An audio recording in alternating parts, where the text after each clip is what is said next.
Hello and welcome to another Master Quest Cape Achievement Guide.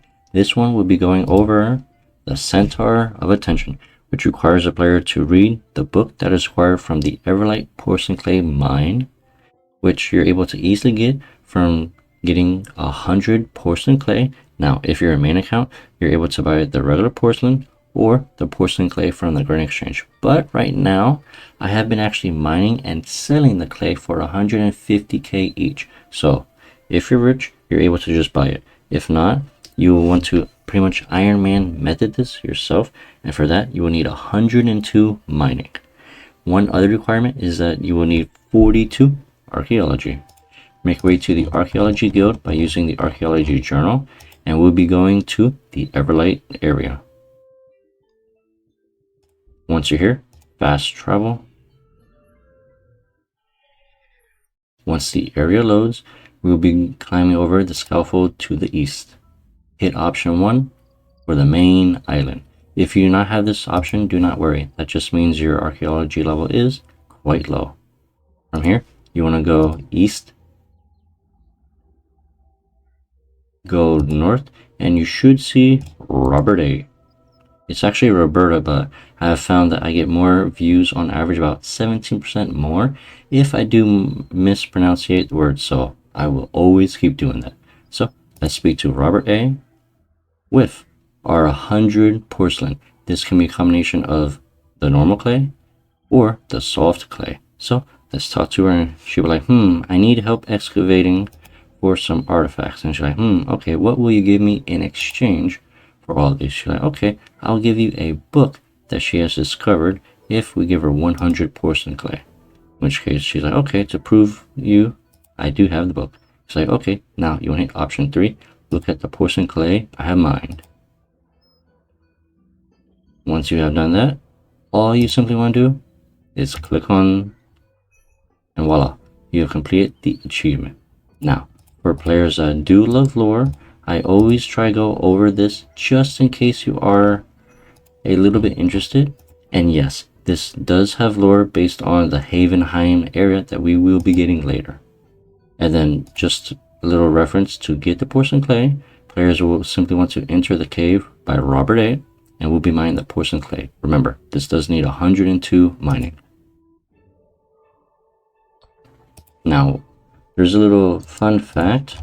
And this is, you see the little water stream and there's a little rock right here blocking it. You always want to go to the one where water is flowing. This is so that you're able to get the soft porcelain clay. If you are mining the other ones, you'll just get the porcelain. Then you have to run to any sink, convert the hard porcelain to the soft porcelain clay, and then that's it. It's fairly easy. They do rotate probably about every 55 seconds, so you do need a little bit of attention. And remember, stone sprites do work. Now, as for players that love lore and are curious about it because it is covering over the new Havenhythe new expansion that we will be getting later this year, that involves the agriculture skilling. So farmers, fishermen, and miners, where they have a new best in slot 110 pretty much resources and everything. And hopefully it will be going over the wilderness rework patch 4 or 5, I believe, that was stated in 2019. So we will have to see if we're actually be able to cut mystic trees, elderwood, redwood for mining and fishing, maybe some fury sharks, which have been a pain to get for a lot of players. Now, first off, a little background on Havenhythe. Gothics used the Elder Blade to open a portal between worlds so that players are able to go from one area to another, much like the World Gate. But while he was opening this world, he actually did cut and impact the planet of Renmark, which was affected, and it broke all 4 seasons. Instead of 1 year having 4 different seasons, each area has its own designated season. So for example, the city of sunlight, which is summer, the sun was always active all the time. All the crops and all that stuff were able to die. But because of the intense sunlight, a lot of strong and impossible trees Normally that takes decades of years of sunlight because normal days are half sun, half light. But with the full blast of the sun, we were able to get the most strongest, sturdiest trees, along with strong centaur, which were able to survive the harsh conditions, and even their crops died. So we're talking maybe like a mini boss or something.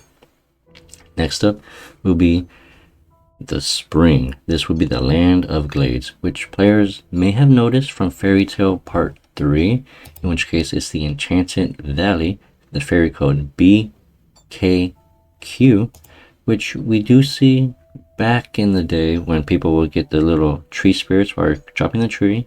That is where the land of glades were, and this is because they age the world's slowest thing. I'm talking they age 1 year probably about every 50 years. So those bad boys, they're old but young at the same time.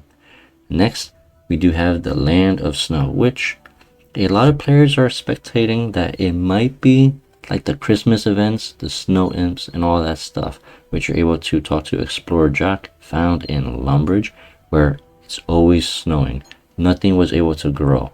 And because of that, there might be a little storm or strong wyverns that were able to survive that. So like the living wyverns, where they flourish in cold, they would have gotten stronger. Lastly, the land of harvest. This one's a little bit of a weird one, and that is, it is very bountiful. It has a lot of rain, it has darkness, it has some light because it is adjacent to the land of summer, which is sunlight, and it is known to have the best harvest possible. For the best crops, it has what is popularly known as the wine of Zamorak, the Guthix wine, the Sardoman wine. All those god wines and other strong potions were able to flourish from the crops, and pretty much we do have a little bit of lore that is where Primal Feast was, much like the long, lengthy process. However, we had to use a harvest potion. But with that, thank you all so much for watching this guide on the Master Quest Cape achievement for the Centaur of Achievement. If you have found this guide very useful, or the lore about the new city Havenhythe we will be getting, make sure to leave a like and comment down below if there's any other lore ideas you do have for me, and enjoy the rest of your day.